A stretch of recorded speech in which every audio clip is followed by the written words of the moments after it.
Halo, apa kabar? Kembali berjumpa dengan saya, Hisnul Arif dan Bung Rocky Gerung. Bung Rocky Gerung, sampai menjelang beberapa hari Pak Jokowi lengser itu masih muncul juga survei-survei tentang tingkat kepuasan publik terhadap Pak Jokowi. Yang terakhir ada indikator menyebutkan bahwa tingkat kepuasan publik terhadap Pak Jokowi itu sampai 75% gitu. Kita tahu kalau di Amerika, di negara-negara demokrasi ada namanya memang approval rating ya terhadap seorang pimpinan atau pimpinan negara atau seorang presiden yang mengundurkan mau mengundurkan diri ya karena masa jabatannya sudah berakhir ya. Tapi kalau di Indonesia kan kita tahu bahwa survei itu jadi alat buat Pak Jokowi untuk menunjukkan bahwa dia mendapat basis legitimasi yang sangat kuat begitu. Jadi tingkat kepuasan publik sangat tinggi. Tapi ini kalau di Jokowi gini kira-kira kita jadi bertanya apa ya maksudnya sampai detik-detik terakhir dia menjabat, dia kemudian masih muncul survei semacam ini. Iya, tapi apa pentingnya mensurvei popularitas atau likabilitas Presiden Jokowi yang dalam 10 hari dia berhenti kan. Jadi tentu curiosity, keingintahuan publik itu tidak lagi diperlukan. Toh secara natural, sebetulnya natural, Jokowi akan lenyap kekuasaannya. Buat apa disurvei hari ini? Jadi sebetulnya orang akhirnya mencurigai bahwa survei yang masih menunjukkan popularitas atau likabilitas Jokowi itu masih tinggi 65, 70 atau bahkan 80%. Itu artinya secara psikologi orang menganggap bahwa Pak Jokowi cemas dengan elektabilitasnya atau dengan popularitasnya lalu menyogok atau menyewa lembaga survei. Dan lembaga survei akhirnya menunjukkan bahwa bahkan di ujung kedudukan lemdak presiden dia masih kuat pengaruhnya. Buat apa itu diperlihatkan? Ya tentu buat memanipulasi poin kritis dari para pengamat politik atau pikiran oposisi, kan hanya itu fungsinya kan. Jadi untuk balancing bahwa Jokowi masih punya grip pada politik, masih punya genggaman pada politik, ditunjukkan dengan dukungan publik pada beliau. Kan itu konyol. Secara real nggak ada lagi kemampuan dari Pak Jokowi. Andaikan Pak Jokowi 99,9% atau 100,1% masih populer, itu apa impactnya pada politik? Kan nggak ada lagi kan. Jadi sebetulnya kita mau lihat bagaimana upaya istana untuk menyogok lagi lembaga-lembaga survei supaya rasa rendah diri atau rasa insecure dari keluarga Jokowi itu bisa diselamatkan. Nah, menyelamatkan insekuritas dengan cara-cara yang kuantitatif itu konyol karena sifat publik kita tidak lagi percaya bahkan pada persepsi yang dibuat melalui lembaga survei. Jadi persepsi negatif pada Jokowi udah berlangsung terus.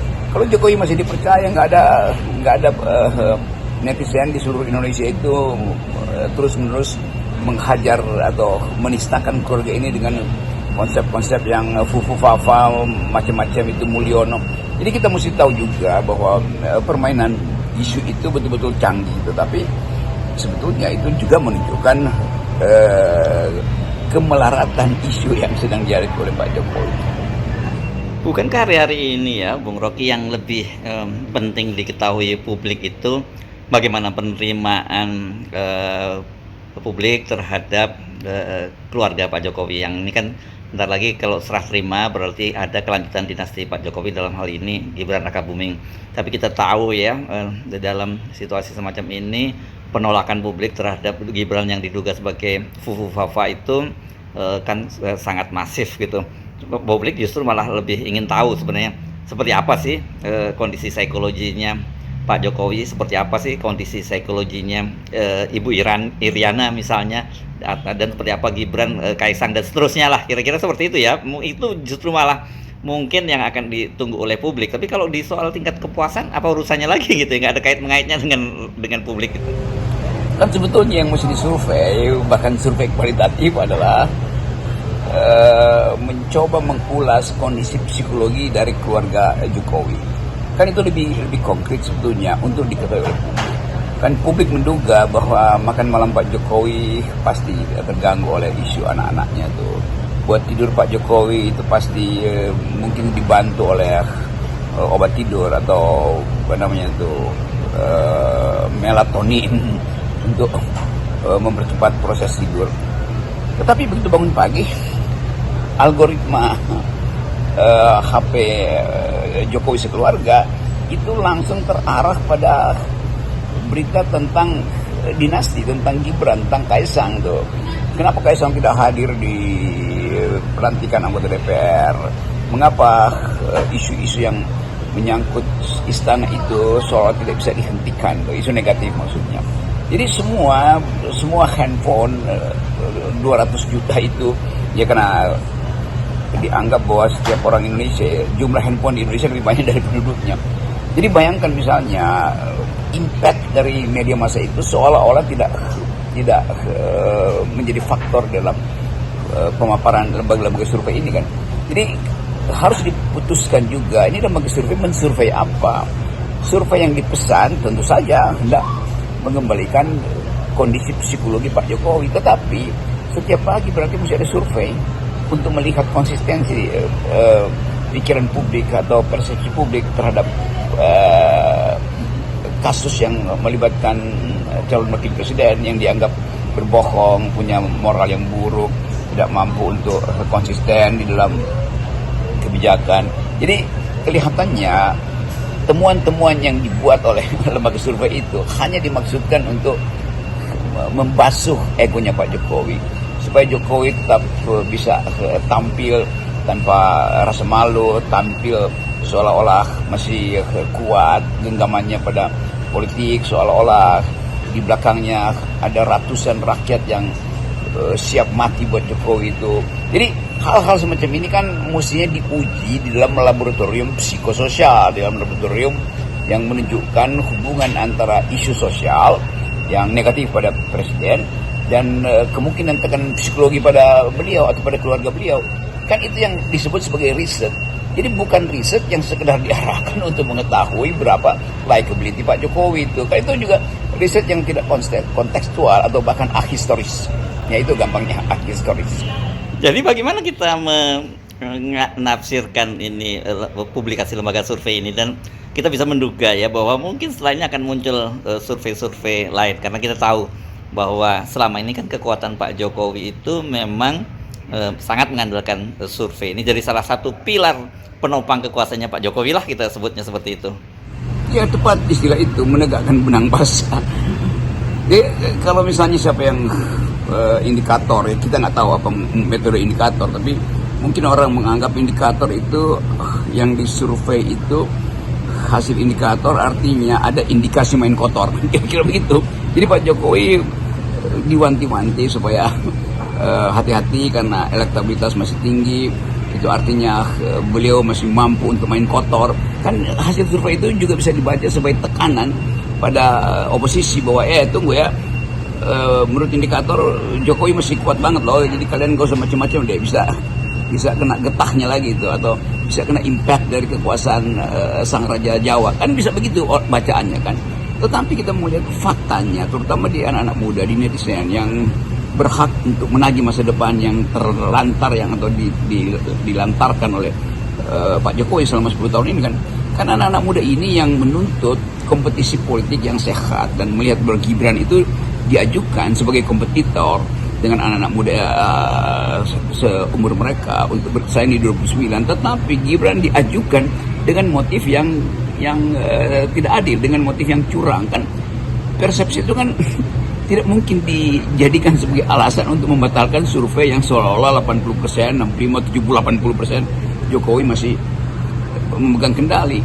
Kalau di riset secara kualitatif atau bikin cross tabulasi, maka pikiran netizen itu akan membatalkan hasil dari indikator. Tetapi sangat mungkin cross tabulasi itu tidak diperlukan, karena memang hanya dipesan untuk menunjukkan kemampuan Jokowi memanipulasi opini publik melalui survei yang disewa ini supaya dia terlihat masih kuku. Kalau dia masih kuku berarti psikologi anak-anaknya juga yang sedang ditagi pertanggungjawabannya atau lagi jadi sasaran tembakan netizen ini bisa terlindungi. Jadi kita mesti baca berlapis bahwa hasil kerja indikator itu betul-betul hanya dimaksudkan untuk mengamankan psikologi Pak Jokowi, dan itu juga suatu waktu mungkin bisa ditagih pembenaran metodologinya, bagaimana caranya. Ada suara netizen yang memanfaatkan sosial media dan bertahan 20 hari sebagai isu itu keburukan dari keluarga Pak Jokowi. Tiba-tiba Jokowi menyewa lembaga survei untuk mengatakan bahwa enggak, dukungan pada saya masih jauh di atas caci maki itu tuh. Saya masih dapat dukungan real yaitu 65, 70, mungkin akan naik lagi 3 hari sebelum mulai jadi 80%. Kan buat apa itu diajukan oleh lembaga survei? Kan bagian-bagian ini yang akan mematahkan semua dalil bahwa Jokowi mampu untuk mengendalikan Prabowo. Pada akhirnya kan itu yang orang mau tagih kan. Oh, kalau begitu nanti karena dukungan pada Jokowi masih tinggi sekali, berarti Pak Prabowo akan disandra lagi oleh Jokowi. Hal yang tidak mungkin terjadi. Saya pikir dalam beberapa hari ke depan kita nggak perlu kaget kalau kemudian kita akan bermunculan survei-survei serupa ini ya, Bung Rocky. Nah, cuman saya ingin tahu bagaimana ini publik harus menyikapi survei-survei semacam ini. Ya, pendapat saya pada akhirnya saya mesti katakan bahwa secara etika politik, survei tentang seseorang yang sudah dalam posisi lame duck itu tidak ada gunanya tuh. Secara metodologi juga itu berbahaya karena seolah-olah hendak menyalakan lagi itu bara yang sebetulnya sudah padam kan. Jadi survei yang mengelulukan Jokowi pasti itu survei yang disewa, sekali lagi kata disewa karena lembaga survei kan memang bisa disewa tuh untuk menetralisir racun politik yang disemprotkan oleh netizen ke keluarga Jokowi, kan itu intinya tuh. Tetapi pemahaman saya adalah bahwa tanggung jawab metodologi harusnya juga diimbangi dengan tanggung jawab etis. Karena mensurvei seseorang yang sebetulnya dalam persepsi publik itu buruk, bahkan di dalam tradisi akademis ketika intelektual atau para peneliti yang bahkan dari luar negeri itu karena punya jarak yang lebih netral mengatakan bahwa Jokowi ini adalah tukang tipu, Jokowi ini adalah orang yang nggak konsisten, Jokowi ini adalah man of contradiction. Kan itu semua variabel yang tidak perlu lagi diuji karena datang dari riset sebelumnya yang memantau jejak kebijakan Pak Jokowi yang memberatkan rakyat, jejak kebijakan Pak Jokowi yang merusak lingkungan, jejak kebijakan Pak Jokowi yang menghina buruh. Kan semua itu variabel yang diperlukan sebagai pesan bahwa Jokowi itu tidak mungkin lagi dipoles etikanya karena memang semua jejak kebijakannya itu adalah menunjukkan bahwa etikanya buruk kan mestinya konstruksi etis ini yang menjadi imperatif di dalam riset kuantitatif, itu dasarnya tuh. Nah, berpikir semacam itu kelihatannya lembaga survei belum nyampe tuh, atau memang tidak mungkin berpikir semacam itu karena memang hanya diminta untuk mensurvei yang memungkinkan ego Pak Jokowi dipoles lagi tuh. Jadi saya kira itu juga semacam penipuan di dalam tradisi ilmu pengetahuan atau tradisi akademis, yaitu meminta supaya publik justru mengetahui bahwa ada problem etis pada kekuasaan Pak Jokowi, bukan menganggap bahwa itu problem hukum, tetapi ada problem etis, yaitu menipu, memanipulasi data-data pribadi misalnya tuh, mengucapkan hal yang sebetulnya bertentangan, memperlihatkan perilaku yang tidak berhenti dengan arogansi. Jadi semua bagian yang kualitatif itu yang masuk dalam persepsi publik hanya bisa dibaca secara hermeneutik. Itu tidak dijadikan alasan atau dasar untuk menyusun kerangka penelitian. Jadi research desainnya dari awal cacat secara etis, cacat secara logis. Saya kira itu keterangan sore ini. Terima kasih, Bung Rocky. Salam akal sehat.